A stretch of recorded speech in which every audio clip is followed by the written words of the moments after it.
ನಮಸ್ಕಾರ ಸ್ನೇಹಿತರೆ, ಹೇಗಿದ್ರೆ ಎಲ್ಲರೂ ಚೆನ್ನಾಗಿದ್ರೆ ಅನ್ಕೊಡಿ ಸ್ನೇಹಿತರೆ. ಎಲ್ರಿಗೂ ಎಸ್ ಪಿ ಪಿ ಮೀಡಿಯಾದ ಮತ್ತೊಂದು ವಿಡಿಯೋಗೆ ತಮಗೆಲ್ರಿಗೂ ಸ್ವಾಗತ ಸುಸ್ವಾಗತ.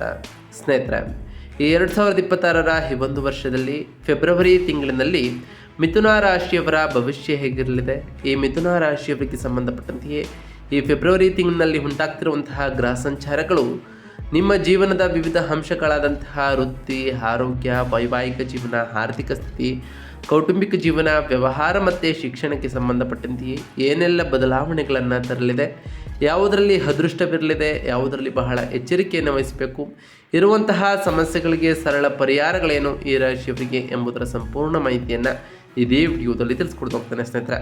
ಆದ್ದರಿಂದ ವಿಡಿಯೋನ ಸ್ಕಿಪ್ ಮಾಡದೆ ಇಲ್ಲಿಂದ ಕೊನೆ ತನಕ ನೋಡ್ತಾ ಬನ್ನಿ. ಸ್ಕಿಪ್ ಮಾಡಿ ವಿಡಿಯೋ ನೋಡೋದ್ರಿಂದ ಅಷ್ಟು ಇನ್ಫಾರ್ಮೇಷನ್ ಅರ್ಥ ಆಗೋದಿಲ್ಲ ಸ್ನೇಹಿತರೆ. ಸೊ ಫಸ್ಟಿಂದ ಎಂಟು ತನಕ ವಿಡಿಯೋನ ವಾಚ್ ಮಾಡಿ. ಹಾಗೆ ನಮ್ಮ ಈ ವಿಡಿಯೋ ಇಷ್ಟ ಆಗಿತ್ತು ಅಂದರೆ ವಿಡಿಯೋಕ್ಕೆ ಒಂದು ಲೈಕ್ ಮಾಡಿ. ಯಾರೇನೂ ನಮ್ಮ ಚಾನಲ್ನ ಸಬ್ಸ್ಕ್ರೈಬ್ ಮಾಡ್ಕೊಂಡಿಲ್ಲ ಅವರು ಈಗಲೇ ಸಬ್ಸ್ಕ್ರೈಬ್ ಮಾಡ್ಕೊಳ್ಳಿ ಸ್ನೇಹಿತರೆ.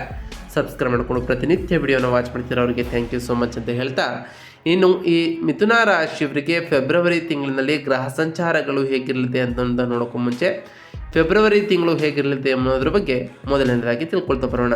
ಹೌದು ಸ್ನೇಹಿತರೆ, ಈ ಫೆಬ್ರವರಿ 2026 ಈ ಮಿಥುನ ರಾಶಿಯವರಿಗೆ ಹೊಸ ಭರವಸೆ ಮತ್ತು ಸಕಾರಾತ್ಮಕತೆಯ ಅಲೆಯನ್ನು ತರಲಿದೆ ಅಂತಲೇ ಹೇಳ್ಬೋದು. ನಿಮ್ಮ ರಾಶಿ ಅಧಿಪತಿ ಬುಧ ತಿಂಗಳ ಆರಂಭದಲ್ಲಿ ನಿಮ್ಮ 9ನೇ ಮನೆಯಾದಂತಹ ಭಾಗ್ಯದ ಸ್ಥಾನಕ್ಕೆ ಅಂದರೆ ಕುಂಭರಾಶಿಗೆ ಪ್ರವೇಶವನ್ನು ಮಾಡಿದ್ದಾನೆ. ಇದು ನಿಮ್ಮ ಗಮನವನ್ನು ದೈನಂದಿನ ಸಂಘರ್ಷಗಳಿಂದ ಆಧ್ಯಾತ್ಮಿಕತೆ, ಉನ್ನತ ಜ್ಞಾನ ಮತ್ತು ವಿದೇಶ ಪ್ರಯಾಣದತ್ತ ತಿರುಗಿಸ್ತಾ ಹೋಗ್ತದೆ. ಅದೃಷ್ಟವು ಈಗ ನಿಮ್ಮ ಬೆನ್ನಿಗೆ ಇರಲಿದೆ ಅಂತಲೇ ಹೇಳ್ಬೋದು. ಜೊತೆಗೆ ನಿಮ್ಮ ರಾಶಿಯಲ್ಲಿ ಇರುವಂತಹ ಗುರುಗ್ರಹವು ನಿಮಗೆ ಸ್ಪಷ್ಟತೆ, ಆತ್ಮವಿಶ್ವಾಸ ಮತ್ತು ರಕ್ಷಣೆಯನ್ನು ನೀಡಲಿದೆ. 10ನೇ ಮನೆಯಲ್ಲಿರುವಂತಹ ಶನಿಯು ನಿಮ್ಮನ್ನು ಸೋಮಾರಿಯಾಗದಂತೆ ನೋಡಿಕೊಳ್ಳಲಿದ್ದಾರೆ ಸ್ನೇಹಿತರೆ. ಶಿಕ್ಷಣವಿರಲಿ ಅಥವಾ ವ್ಯಾಪಾರವಿರಲಿ, ಈ ತಿಂಗಳಿನಲ್ಲಿ ನೀವು ಹೊಸ ಎತ್ತರಕ್ಕೆ ಏರಲು ಬ್ರಹ್ಮಾಂಡವು ಸಂಪೂರ್ಣ ಬೆಂಬಲವನ್ನು ನೀಡಲಿದೆ ಅಂತಲೇ ಹೇಳ್ಬೋದು. ಇನ್ನು ಈ ಮಿಥುನ ರಾಶಿಯವರಿಗೆ ಫೆಬ್ರವರಿ ತಿಂಗಳಿನಲ್ಲಿ ಇರತಕ್ಕಂತಹ ಗ್ರಹ ಸಂಚಾರದ ವಿಚಾರದ ಬಗ್ಗೆ ಮಾತನಾಡ್ತಾ ಬರೋದಾದರೆ, ಗುರು 1ನೇ ಮನೆಯ ಮಿಥುನ ರಾಶಿಯಲ್ಲಿ ಇರೋ ಕಾರಣ ಈ ರಾಶಿಯವರಿಗೆ ಈ ಗ್ರಹಗಳ ಪ್ರಭಾವದಿಂದ ವೈಯಕ್ತಿಕ ಬೆಳವಣಿಗೆ ಹೆಚ್ಚಾಗಲಿದೆ. ವಿವೇಕ ಮತ್ತು ರಕ್ಷಣೆ ಈ ಟೈಮ್ನಲ್ಲಿ ಇನ್ನಷ್ಟು ಹೆಚ್ಚಾಗಲಿದೆ ಸ್ನೇಹಿತರೆ. ಇನ್ನು ಬುಧ ಗ್ರಹದ ವಿಚಾರಕ್ಕೆ ಬರೋದಾದರೆ, ನಿಮ್ಮ ರಾಶಿ ಅಧಿಪತಿಯಾದಂತಹ ಬುಧನು 9ನೇ ಮನೆಯಾದಂತಹ ಕುಂಭ ರಾಶಿಯಲ್ಲಿ ಇರಲಿದ್ದಾನೆ. ಈ ಪ್ರಭಾವದಿಂದ ಅದೃಷ್ಟ ಹೆಚ್ಚಾಗಲಿದೆ. ಪ್ರಯಾಣ ಮತ್ತು ಉನ್ನತ ಶಿಕ್ಷಣದಲ್ಲಿ ಉತ್ತಮವಾದಂತಹ ಫಲಿತಾಂಶಗಳನ್ನು ಈ ರಾಶಿಯವರು ಕಾಣಲಿದ್ದೀರಿ. ಇನ್ನು ಶನಿ ಗ್ರಹದ ವಿಚಾರಕ್ಕೆ ಬರೋದಾದರೆ, 10ನೇ ಮನೆಯ ಮೀನ ರಾಶಿಯಲ್ಲಿ ಶನಿಯು ಇರಲಿದ್ದು ವೃತ್ತಿಯಲ್ಲಿ ಶಿಸ್ತನ್ನು ಕಾಣ್ತಾ ಹೋಗ್ತೀರಿ ಮತ್ತು ಕೆಲಸದಲ್ಲಿ ಒತ್ತಡವು ಕೂಡ ಶನಿಯ ಈ ಸಂಚಾರದಿಂದ ಕಾಣಲಿದ್ದೀರಿ ಸ್ನೇಹಿತರೆ. ಇನ್ನು ಸೂರ್ಯಗ್ರಹದ ವಿಚಾರಕ್ಕೆ ಬರೋದಾದರೆ, 9ನೇ ಮನೆಯ ಕುಂಭ ರಾಶಿಯಲ್ಲಿ ಸೂರ್ಯನು ಇರಲಿದ್ದು ತಂದೆಯ ಆರೋಗ್ಯದ ಬಗ್ಗೆ ಬಹಳಷ್ಟು ಎಚ್ಚರಿಕೆಯನ್ನು ವಹಿಸಬೇಕು. ಹಾಗೆಯೇ ಆಧ್ಯಾತ್ಮಿಕ ಯಾತ್ರೆಗಳು ಕೂಡ ಉತ್ತಮ ರೀತಿಯಲ್ಲಿ ಆಗಲಿದೆ ಸ್ನೇಹಿತರೆ. ಇನ್ನು ಮಂಗಳ ಗ್ರಹದ ವಿಚಾರಕ್ಕೆ ಬರೋದಾದರೆ, 8ನೇ ಮನೆಯ ನಂತರ 9ನೇ ಮನೆಗೆ ಮಂಗಳನು ರಾಶಿ ಬದಲಾವಣೆಯನ್ನು ಮಾಡಲಿದ್ದಾರೆ. ಈ ಟೈಮ್ನಲ್ಲಿ ಪ್ರಯಾಣದಲ್ಲಿ ಉತ್ಸಾಹ ಹೆಚ್ಚಾಗ್ತಾ ಹೋಗ್ತದೆ. ಹಾಗೆ ಈ ಟೈಮ್ನಲ್ಲಿ ವಾಗ್ವಾದಗಳು ಕೂಡ ಇರ್ತದೆ. ಬಹಳ ಎಚ್ಚರಿಕೆಯಿಂದ ಇರಬೇಕಾಗಿರ್ತದೆ ಸ್ನೇಹಿತರೆ. ಒಟ್ಟಾರೆಯಾಗಿ ಈ ತಿಂಗಳು ಬಹಳಷ್ಟು ಅನುಕೂಲಕರ, ಜೊತೆಗೆ ಒಂದಿಷ್ಟು ಬದಲಾವಣೆಗಳನ್ನು ಕೂಡ ನಿಮ್ಮ ಜೀವನದಲ್ಲಿ ಕಾಣ್ತಾ ಬರ್ತೀರಿ.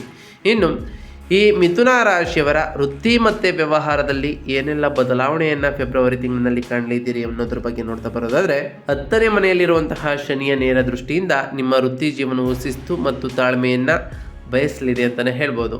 ಕೆಲಸದ ಸ್ಥಳದಲ್ಲಿ ಯಾವುದೇ ಅಡ್ಡದಾರಿಗಳು ಇರೋದಿಲ್ಲ. ನಿಮ್ಮ ಮೇಲಾಧಿಕಾರಿಗಳು ಫಲಿತಾಂಶಕ್ಕಾಗಿ ಕಾಯುತ್ತಿರುತ್ತಾರೆ. ಅದರ ನಂತರವೂ ಶನಿಯು ಮೀನ ರಾಶಿಯಲ್ಲಿದ್ದು 9ನೇ ಮನೆಯ ಭಾಗ್ಯೋದಯ ಇರೋದರಿಂದ ವಿದೇಶಿ ವ್ಯಾಪಾರ, ಶಿಪ್ಪಿಂಗ್ ಅಥವಾ ಆಸ್ಪತ್ರೆಗೆ ಸಂಬಂಧಪಟ್ಟಂತಹ ವೃತ್ತಿಯಲ್ಲಿದ್ದವರಿಗೆ ಉತ್ತಮವಾದಂತಹ ಲಾಭವೂ ಕೂಡ ಈ ರಾಶಿಯವರಿಗೆ ಸಿಗಲಿದೆ. ಮಾಧ್ಯಮ, ಪ್ರಕಟಣೆ ಮತ್ತು ರಫ್ತು ಆಮದು ವ್ಯಾಪಾರದಲ್ಲಿ ಇರುವವರಿಗೆ ಈ ತಿಂಗಳು ಅತ್ಯಂತ ಲಾಭದಾಯಕವಾದಂತಹ ತಿಂಗಳು ಈ ಫೆಬ್ರವರಿ ತಿಂಗಳು. ಫೆಬ್ರವರಿ ತಿಂಗಳಿನಲ್ಲಿ ಕೈಗೊಳ್ಳುವಂತಹ ವ್ಯಾವಹಾರಿಕ ಪ್ರವಾಸಗಳು ಕೂಡ ಯಶಸ್ವಿ ಆಗ್ತಾ ಹೋಗ್ತವೆ. ಹೊಸ ವೆಬ್ಸೈಟ್ ಅಥವಾ ಡಿಜಿಟಲ್ ಕ್ಯಾಂಪೇನನ್ನು ಆರಂಭಿಸಲು ಬುಧ ಮತ್ತು ಶುಕ್ರನ ಸಂಚಾರವು ಸಫಲವಾಗಿದೆ. ಆದ್ದರಿಂದ ಈ ಟೈಮ್ನಲ್ಲಿ ಒಳ್ಳೆಯ ಫಲಿತಾಂಶಗಳನ್ನು ಕಾಣ್ತಾ ಬರ್ತೀರಿ. ಇದು ನಿಮ್ಮ ವ್ಯಾಪಾರವನ್ನು ಜಾಗತಿಕ ಮಟ್ಟಕ್ಕೆ ಕೊಂಡೊಯ್ಯಲು ಬಹಳಷ್ಟು ಸಹಕಾರಿಯಾಗಿರಲಿದೆ ಅಂತಲೇ ಹೇಳ್ಬೋದು. ಇನ್ನು ಈ ರಾಶಿಯವರ ಆರ್ಥಿಕತೆ ಮತ್ತು ಹಣಕಾಸಿನ ವಿಚಾರದ ಬಗ್ಗೆ ಮಾತನಾಡ್ತಾ ಬರೋದಾದರೆ, ಹಣಕಾಸಿನ ವಿಚಾರದಲ್ಲಿ ಈ ಮಿಥುನ ರಾಶಿಯವರಿಗೆ ಈ ಫೆಬ್ರವರಿ ತಿಂಗಳು ಆಶಾದಾಯಕವಾದಂತಹ ತಿಂಗಳಾಗಿರಲಿದೆ. ಹಣಕಾಸಿನ ಹರಿವು ತುಂಬ ಚೆನ್ನಾಗಿರ್ತದೆ. ಇದಕ್ಕೆ ಪ್ರಮುಖ ಕಾರಣ ಭಾಗ್ಯೋದಯ 9ನೇ ಮನೆಯಲ್ಲಿರುವಂತಹ ಗ್ರಹಗಳ ಸಂಗಮವು ವಿದೇಶಿ ಮೂಲಗಳಿಂದ ಅಥವಾ ಹಳೆಯ ಹೂಡಿಕೆಗಳಿಂದ ಲಾಭಗಳನ್ನು ಈ ರಾಶಿಯವರಿಗೆ ತರಲಿದೆ. ತಂದೆಯ ಕಡೆಯಿಂದ ಅಥವಾ ಪೂರ್ವಜರ ಆಸ್ತಿಯಿಂದ ಧನ ಸಹಾಯ ಸಿಗುವಂತಹ ಚಾನ್ಸಸ್ ಕೂಡ ಇರಲಿದೆ. ಗುರುವು ನಿಮ್ಮ ಲಗ್ನದಲ್ಲಿ ಇದ್ದು 5 ಮತ್ತು 9ನೇ ಮನೆಯನ್ನು ನೋಡುತ್ತಿರುವ ಕಾರಣ ವಿವೇಚನೆಯಿಂದ ಮಾಡುವ ಹೂಡಿಕೆಗಳು ಉತ್ತಮವಾದಂತಹ ಲಾಭಗಳನ್ನು ಈ ರಾಶಿಯವರಿಗೆ ತರಲಿದೆ ಅಂತಲೇ ಹೇಳ್ಬೋದು. ಆದರೆ ಧಾರ್ಮಿಕ ಕಾರ್ಯಗಳು ಅಥವಾ ಪ್ರಯಾಣಕ್ಕಾಗಿ ಖರ್ಚುಗಳು ಕೂಡ ಹೆಚ್ಚಾಗ್ಬೋದು. ದಾನ ಧರ್ಮ ಅಥವಾ ತೀರ್ಥಯಾತ್ರೆಗೆ ಹಣವನ್ನು ವ್ಯಯಿಸ್ತಾ ಹೋಗ್ತೀರಿ. ತಿಂಗಳ ಅಂತ್ಯದಲ್ಲಿ ಮಂಗಳ ಮತ್ತು ರಾಹು ಸೇರಿದಾಗ ಶೇರ್ ಮಾರುಕಟ್ಟೆಯಲ್ಲಿ ದುಡುಕಿನ ನಿರ್ಧಾರವನ್ನು ತೆಗೆದುಕೊಳ್ಳಬೇಡಿ. ಅತಿಯಾದಂತಹ ಆಸೆ ನಷ್ಟಕ್ಕೆ ಕೂಡ ಕಾರಣವಾಗ್ಬೋದು. ಆದ್ದರಿಂದ ಆಸೆಯನ್ನು ಕಡಿಮೆ ಮಾಡಿ, ಹಾಗೆ ತಾಳ್ಮೆಯಿಂದ ಈ ಟೈಮ್ನಲ್ಲಿ ಇರಿ ಸ್ನೇಹಿತರೆ. ಇನ್ನು ಆರೋಗ್ಯದ ವಿಚಾರಕ್ಕೆ ಬರೋದಾದರೆ ಆರೋಗ್ಯ ಮತ್ತು ಕ್ಷೇಮದ ವಿಚಾರದಲ್ಲಿ ಈ ಮಿಥುನ ರಾಶಿಯವರಿಗೆ ಗುರು ಇರೋದರಿಂದ ರೋಗ ನಿರೋಧಕ ಶಕ್ತಿ ಮತ್ತು ಚೈತನ್ಯ ಹೆಚ್ಚಾಗಿ ಇರಲಿದೆ ಅಂತಲೇ ಹೇಳ್ಬೋದು. ಮಾನಸಿಕವಾಗಿ ನೀವು ದೃಢವಾಗಿರ್ತೀರಿ. ಆದರೆ ಗುರುವು ಯಾವುದನ್ನು ಮುಟ್ಟುತ್ತದೆ ಅದನ್ನು ವಿಸ್ತರಿಸುವ ಗುಣ ಇರೋದರಿಂದ ತೂಕ ಹೆಚ್ಚಾಗುವಂತಹ ಸಾಧ್ಯತೆಯೂ ಕೂಡ ಇರಲಿದೆ. ಅದರಿಂದ ಆಹಾರದ ಬಗ್ಗೆ ಬಹಳಷ್ಟು ಕಾಳಜಿಯನ್ನು ವಹಿಸಿ. 9ನೇ ಮನೆಯ ಪ್ರಭಾವದಿಂದಾಗಿ ಕಾಲುಗಳು ಮತ್ತು ಸೊಂಟದ ಭಾಗದಲ್ಲಿ ಸ್ನಾಯು ಇಳಿತ ಅಥವಾ ನೋವು ಕಾಣಿಸಿಕೊಳ್ಬೋದು. ವಿಶೇಷವಾಗಿ ದೂರದ ಪ್ರಯಾಣ ಮಾಡುವಾಗ ಬಹಳಷ್ಟು ಎಚ್ಚರಿಕೆಯಿಂದ ಇರಿ ಸ್ನೇಹಿತರೆ. ಫೆಬ್ರವರಿ 23ರ ನಂತರ ಮೆಟ್ಟಿಲು ಹತ್ತುವಾಗ ಅಥವಾ ವ್ಯಾಯಾಮವನ್ನು ಮಾಡುವಾಗ ತೊಡೆಗಳ ಭಾಗಕ್ಕೆ ಗಾಯವಾಗದಂತೆ ಬಹಳಷ್ಟು ಜಾಗರೂಕರಾಗಿ ಇರಿ. ಹಾಗೆ ಈ ಟೈಮ್ನಲ್ಲಿ ಸಮತೋಲಿತವಾದಂತಹ ಆಹಾರ ಸೇವನೆಯನ್ನು ಮಾಡಿ. ನಿಮ್ಮ ದೈನಂದಿನ ಜೀವನದಲ್ಲಿ ವ್ಯಾಯಾಮ ಮತ್ತು ಧ್ಯಾನವನ್ನು ಕಡ್ಡಾಯಗೊಳಿಸಿ ಸ್ನೇಹಿತರೆ. ಇದು ನಿಮ್ಮ ದೈಹಿಕ ಶಕ್ತಿ ಮತ್ತು ಮಾನಸಿಕ ಶಕ್ತಿಯನ್ನು ವೃದ್ಧಿಯನ್ನು ಮಾಡಲಿದೆ ಅಂತಲೇ ಹೇಳ್ಬೋದು. ಇನ್ನು ಈ ರಾಶಿಯವರ ಕುಟುಂಬ ಮತ್ತು ಸಂಬಂಧಗಳ ವಿಚಾರದ ಬಗ್ಗೆ ಮಾತನಾಡ್ತಾ ಬರೋದಾದರೆ ಈ ಮಿಥುನ ರಾಶಿಯವರಿಗೆ ಈ ಫೆಬ್ರವರಿ ತಿಂಗಳಿನಲ್ಲಿ ಸಂಬಂಧಗಳ ದೃಷ್ಟಿಯಿಂದ ಇದು ಸುಂದರವಾದಂತಹ ತಿಂಗಳು ಅಂತಲೇ ಹೇಳ್ಬೋದು. 7ನೇ ಮನೆಯ ರಾಶಿ ಅಧಿಪತಿಯಾಗಿರುವಂತಹ ಗುರು ನಿಮ್ಮ ಲಗ್ನದಲ್ಲಿ ಇರೋದರಿಂದ ದಂಪತಿಗಳ ನಡುವೆ ಪರಸ್ಪರ ತಿಳುವಳಿಕೆ ಮತ್ತು ಗೌರವ ಹೆಚ್ಚಾಗ್ತಾ ಹೋಗ್ತದೆ. ಹಳೆಯ ಭಿನ್ನಾಭಿಪ್ರಾಯಗಳನ್ನು ಮಾಗಿದ ಮನಸ್ಸಿನಿಂದ ಬಗೆಹರಿಸಿಕೊಳ್ಳಲು ಇದು ಸಕಾಲವಾದಂತಹ ಸಮಯವಾಗಿರಲಿದೆ ಅಂತಲೇ ಹೇಳ್ಬೋದು. ಆದರೆ 9ನೇ ಮನೆಯಲ್ಲಿ ಗ್ರಹಗಳ ದಟ್ಟಣೆಯಿಂದಾಗಿ ತಂದೆಯ ಆರೋಗ್ಯದ ಬಗ್ಗೆ ಸ್ವಲ್ಪ ಕಾಳಜಿ ಬೇಕಾಗಿರಲಿದೆ. ಸಂಪ್ರದಾಯ ಅಥವಾ ನಂಬಿಕೆಗಳ ವಿಷಯಗಳು ಹಿರಿಯರೊಂದಿಗೆ ಸಣ್ಣ ಪುಟ್ಟ ಭಿನ್ನಾಭಿಪ್ರಾಯಗಳನ್ನು ತರಬಹುದು. 3ನೇ ಮನೆಯ ಕೇತುವಿನಿಂದಾಗಿ ಕಿರಿಯ ಒಡ ಹುಟ್ಟಿದವರೊಂದಿಗೆ ಅಂತರವನ್ನು ಕಾಯ್ದುಕೊಳ್ತಾ ಹೋಗ್ತೀರಿ. ಸದ್ಯಕ್ಕೆ ನೀವು ನಿಮ್ಮದೇ ಆದಂತಹ ಆಧ್ಯಾತ್ಮಿಕ ಪಥದಲ್ಲಿ ಸಾಗಲು ಇಚ್ಛೆಯನ್ನು ಮಾಡಿಕೊಂಡಿರ್ತೀರಿ. ಇದರಿಂದ ಉತ್ತಮವಾದಂತಹ ಫಲಿತಾಂಶಗಳನ್ನು ಕೂಡ ಕಾಣಬಹುದಾಗಿದೆ.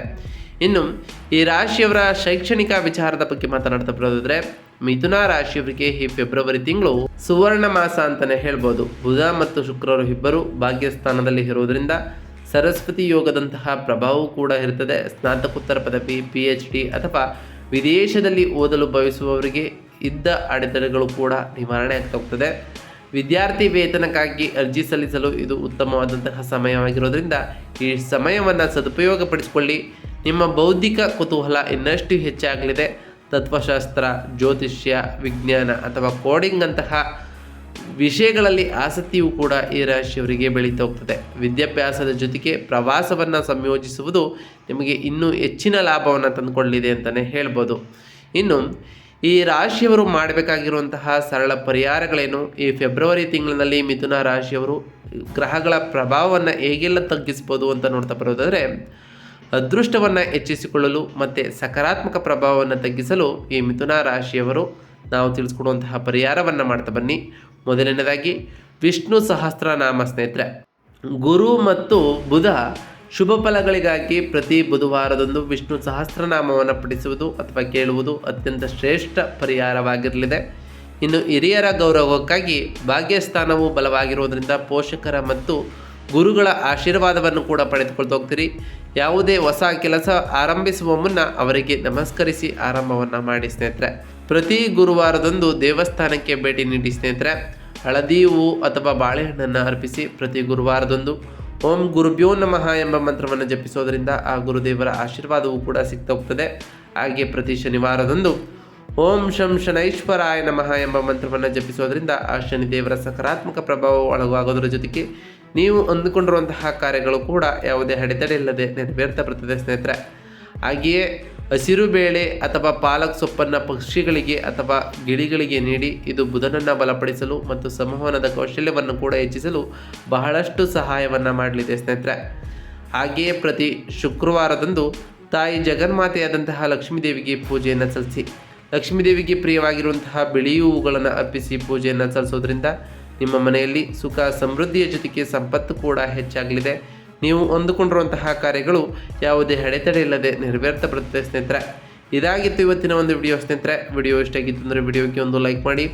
ಯಾರೇನೂ ನಮ್ಮ ಚಾನಲ್ನ ಸಬ್ಸ್ಕ್ರೈಬ್ ಮಾಡ್ಕೊಂಡಿಲ್ಲ ಅವರು ಈಗಲೇ ಸಬ್ಸ್ಕ್ರೈಬ್ ಮಾಡ್ಕೊಳ್ಳಿ. ಸಬ್ಸ್ಕ್ರೈಬ್ ಮಾಡಿಕೊಂಡು ಪ್ರತಿನಿತ್ಯ ವಿಡಿಯೋನ ವಾಚ್ ಮಾಡ್ತಿರೋರಿಗೆ ಥ್ಯಾಂಕ್ ಯು ಸೋ ಮಚ್ ಅಂತ ಹೇಳ್ತಾ, ಹಾಗೆ ಕಮೆಂಟ್ನಲ್ಲಿ ಓಂ ಶನೈಶ್ವರಾಯ ನಮಃ, ಓಂ ಅಂಗರಾಯಕಾಯ ನಮಃ, ಓಂ ಗುರುಭ್ಯೋ ನಮಃ ಎಂದು ಕಮೆಂಟ್ ಮಾಡಿ ಸ್ನೇಹಿತರೆ. ಆ ಶನಿದೇವರು, ಮಂಗಳದೇವ, ಗುರುದೇವ, ಲಕ್ಷ್ಮೀನಾರಾಯಣ ನಿಮಗೆ ಆಯುಷ್ಯ ಆರೋಗ್ಯ ಸಮೃದ್ಧಿಗಳನ್ನು ಕೊಟ್ಟು ಕಾಪಾಡಲಿ. ನೀವು ಅಂದುಕೊಂಡಿರುವಂತಹ ಕಾರ್ಯಗಳು ಯಾವುದೇ ಅಡೆತಡೆ ಇಲ್ಲದೆ ನೆರವೇರಲಿ ಅಂತ ದೇವರಲ್ಲಿ ಕೇಳ್ಕೊಳ್ತಾ ಇವತ್ತಿನ ಒಂದು ವಿಡಿಯೋನ ಮುಗ್ತಿದ್ದೀನಿ ಸ್ನೇಹಿತರೆ. ಸಿಗ್ತೀನಿ ಮತ್ತೊಂದು ವಿಡಿಯೋದೊಂದಿಗೆ. Thank you for watching.